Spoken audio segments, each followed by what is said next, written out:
Berjumpa kembali dengan saya, Ibu Lina. Kita hari ini akan membahas tentang if clause, chapter 2. Have you ever heard about if clause? Apakah ada yang sudah pernah mendengar apakah itu if clause? Yes, if clause dalam bahasa Indonesia dapat diartikan sebagai kalimat pengandaian. Let's see. What is if clause?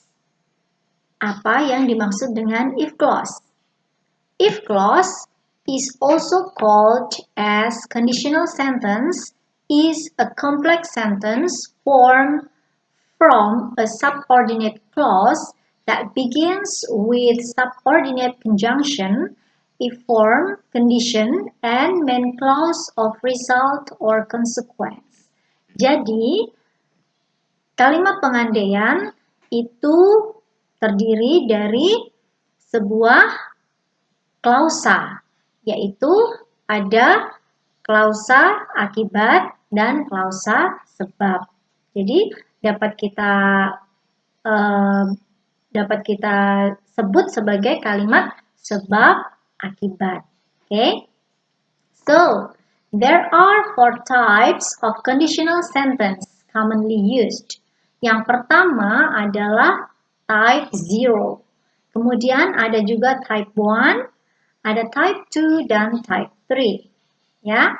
Mungkin kalian sebelum ini sudah pernah atau sudah mempelajari tentang conditional sentence type 1, ya. But in this case, in this chapter, we only focus on type 0, ya, tipe 0, ya, type 0 atau zero type, ya. Oke, zero type can be used as, kita lihat ya, jadi bisa sebagai reminder, sebagai pengingat, kemudian suggestion, ya, memberikan saran, dan juga imperatif atau memberikan perintah. Ya, jadi itu tadi zero type bisa digunakan dalam bentuk reminder atau suggestion atau juga untuk imperatif. Next, type 0. Type 0 is used when the condition always materialized because is a scientific fact or scientific truth. Ya.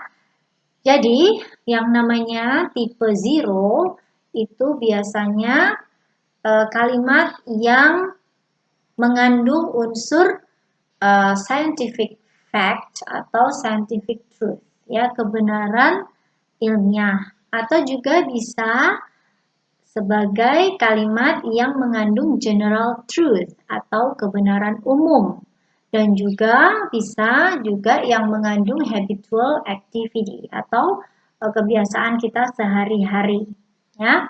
Kita lihat patternnya atau formulanya.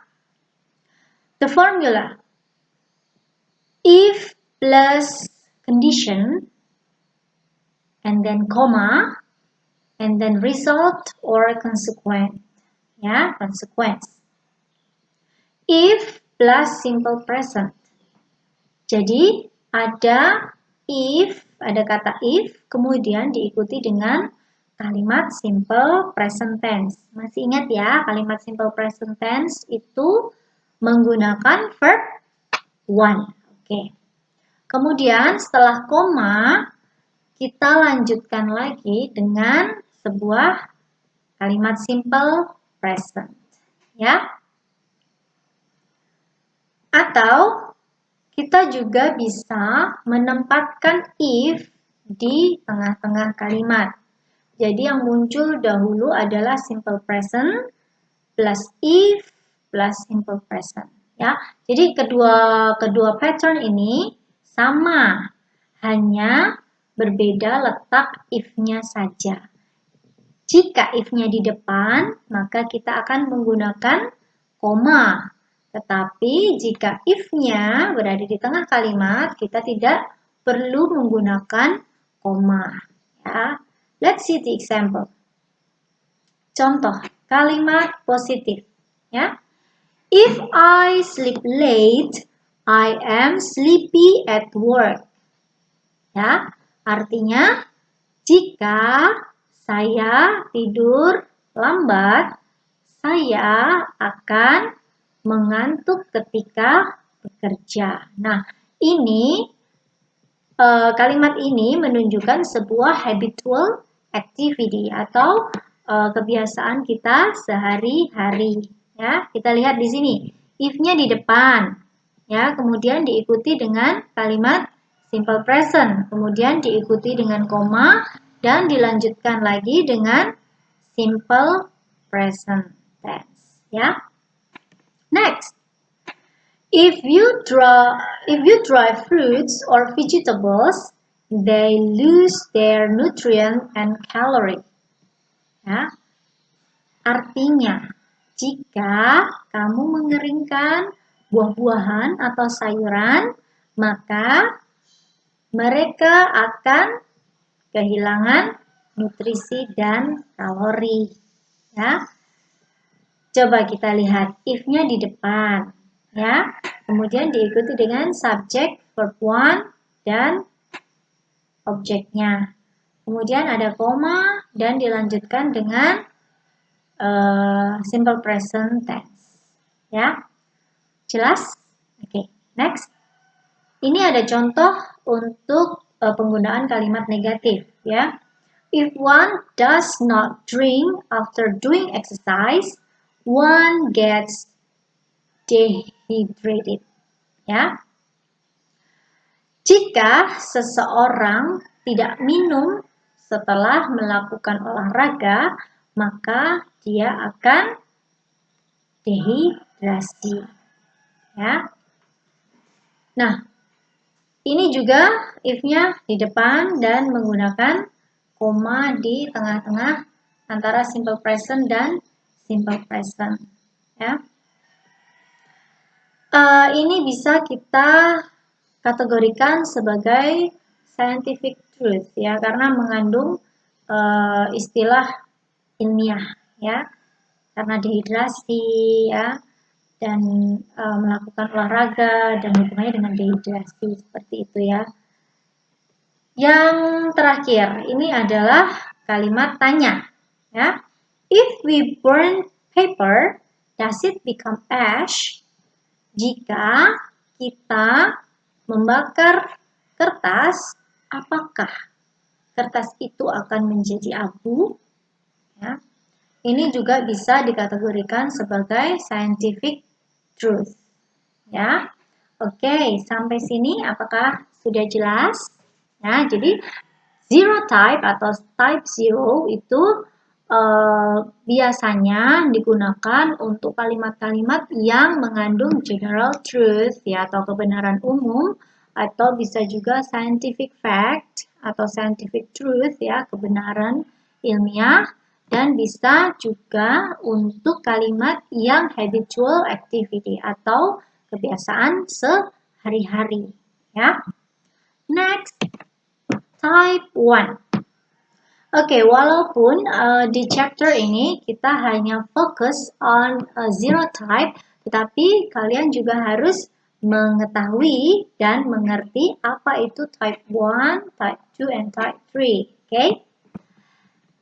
Yes, type 1 is used when the condition possible to fulfill or it is a plan.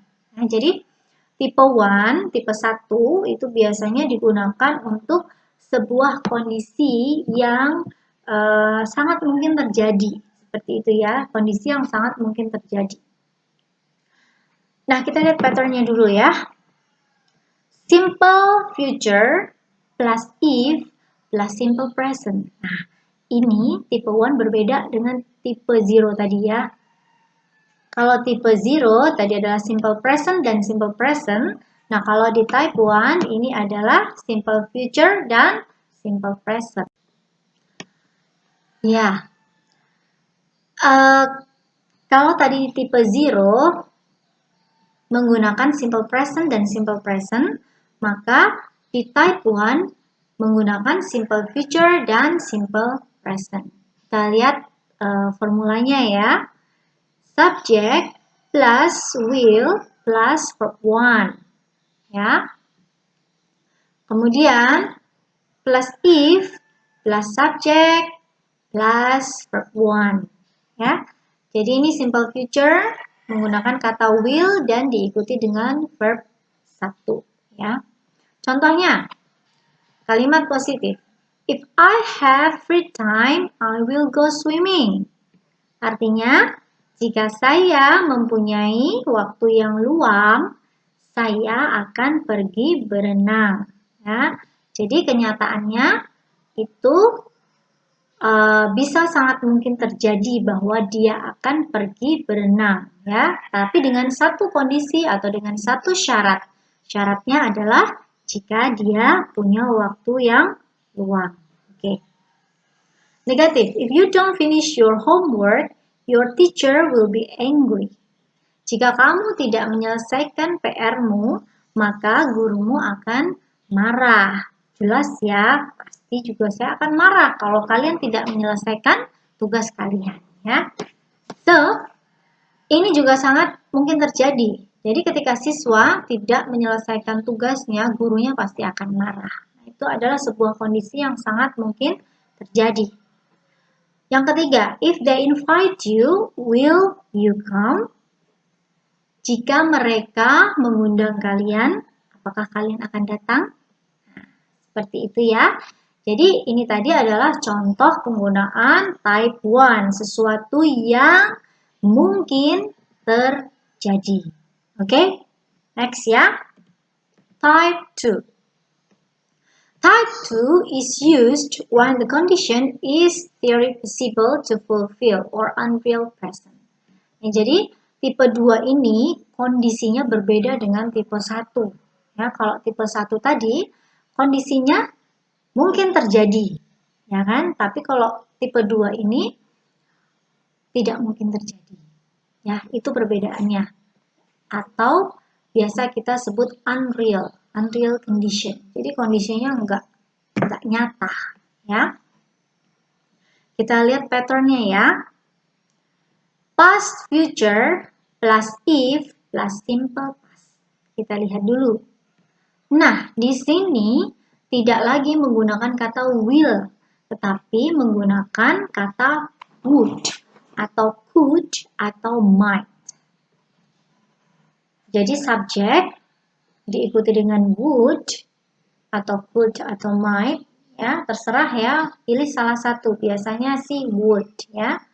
Kemudian diikuti dengan verb 1, ya. Dan kemudian ada kata if dan dilanjutkan dengan simple past. Masih ingat ya, simple past itu adalah kalimat yang menggunakan verb to, ya, oke. Atau menggunakan were, ya, jika dia tidak menggunakan kata kerja. Oke? Kita lihat ya contohnya ya. Let's see the example. Positive. If it rained tomorrow, I would sleep all day. Ya, artinya jika besok hujan, maka saya akan tidur sepanjang hari. Nah, kita lihat dulu faktanya. Faktanya apa? But I don't have much hope it will rain. Ya. Jadi artinya belum tentu hujan. Ya. Jadi kemungkinan terjadinya sangat kecil atau bisa tidak mungkin terjadi. Next, kalimat negatif. If Nisa studied hard, she would not fail. Jika Nisa belajar dengan sungguh-sungguh, maka dia tidak akan gagal. Nah, faktanya bagaimana? Faktanya, Nisa tidak belajar dengan sungguh-sungguh, maka dia gagal. Nah, seperti itu contohnya ya untuk type 2. Kemudian, Yang kalimat tanya, if Nisa studied hard, would she pass? Jika Nisa belajar dengan sungguh-sungguh, apakah dia akan lulus? Ya, faktanya apa? Faktanya Nisa nggak lulus. Ya, karena apa? Karena Nisa tidak belajar sungguh-sungguh. Nah, seperti itu ya. Next, type 3. Type 3 is used when the condition not possible to fulfill atau too late. Ya. Kita lihat ya, menggunakan past future, past perfect tense, plus if, plus past perfect. Nah, di sini menggunakan kata would, tapi would-nya diikuti dengan verb 3. Verb 3 sebagai past future perfect tense. Ya, jadi future-nya itu perfect gitu ya. Future-nya itu sudah terjadi. Kemudian diikuti if dan kemudian diikuti past perfect. Past perfect adalah subject plus had plus verb 3. Ya. Let's see the example. Yang positif. If you had remembered to invite me, I would have attended your party. Ya, jika kamu ingat untuk mengundang saya pasti akan datang di pestamu. Faktanya apa? Faktanya you didn't remember. Faktanya dia tidak ingat untuk mengundang. Ya, bedanya apa dengan yang tadi? Bedanya dengan type 2. Type 3 ini adalah pengandaiannya sudah terjadi dahulu. Ya, bukan terjadinya sekarang. Ya, jadi it's too late. Ya, makanya dibilang udah terlambat ya karena mengandaikannya juga dulu, ya kejadiannya juga dulu seperti itu ya. Kemudian next yang negatif. If the waiters had been careful, she would not have broken many plates. Ya, jika pelayan itu hati-hati, maka dia tidak akan memecahkan banyak piring. Ya, faktanya apa? Faktanya the waiters was not careful. Nah, jadi faktanya itu bertolak belakang dengan kalimatnya. Biasanya seperti itu ya. Kemudian kalimat tanya, if he had asked you for forgiveness, would you have forgiven him? Ya, jika dia meminta maaf kepadamu, apakah kamu akan memaafkan dia? Nah, faktanya apa? Faktanya dia tidak meminta maaf. Ya, faktanya dia tidak meminta maaf. Jadi ya tidak mungkin saya akan memaafkan. Kan dia juga tidak meminta maaf. Ya, seperti itu ya. Sudah jelas? Ya, nanti bisa diulang lagi kalau belum jelas. Nah, kembali lagi ke zero type. Jadi zero type bisa digunakan untuk memberikan suggestion ya atau saran ya. Conditional sentence of this type is used to provide advice on what should be done if one the condition occurs ya. Maaf ya, ini tulisannya agak nggak jelas soalnya. Jadi bisa digunakan untuk memberikan saran ya. Caranya bagaimana? Caranya seperti ini. If plus simple present plus subject plus should. Atau had better, ought to plus verb 1 ya. Atau if plus simple present, why don't plus subject plus verb 1 ya. Contohnya kita lihat di percakapan yang pertama antara Mona dan Jerry ya. Why do you look so blue, Jerry? I'm sick, Mona. I may get headache. Okay, if you want to get better soon, you should meet the doctor soon. Oke. Nah, kalimat yang di underline ini adalah ungkapan memberikan suggestion ya atau saran. Mana yang merupakan saran? Ya ini ya. If you want to get better soon, you should meet the doctor soon. Ya, jika kamu ingin cepat sembuh, ya, kamu harus segera pergi ke dokter. Oke. Next, let's see the second example antara Anin dan Jesa. I really like gardening, but sometimes I don't know what to plant. Okay, if you need to know more about gardening, why don't you search it in internet? Ya, ini adalah ungkapan memberikan saran. Sarannya adalah supaya Anin mencari di internet tentang gardening, tentang berkebun. Ya, itu adalah saran. Ya. Next, bisa juga sebagai reminder, ya, pengingat. If plus simple present, kemudian subject plus have to or has to or must plus verb one. Ya. Antara Anthony dan Lukaku percakapannya, ya. I think the final match is getting closer. It's time to train ourselves more seriously. Yes, Anthony, I cannot agree more. Lalu Anthony berkata, if we want to win the match, we must work harder. Nah, ini adalah sebagai pengingat. Pengingat apa? Supaya dia berlatih lebih giat lagi jika mereka ingin memenangkan pertandingan. Nah, seperti itu ya, itu adalah contoh reminder. And the next. Nah, ini yang ada di dalam buku kalian, ya, imperatif. Ya.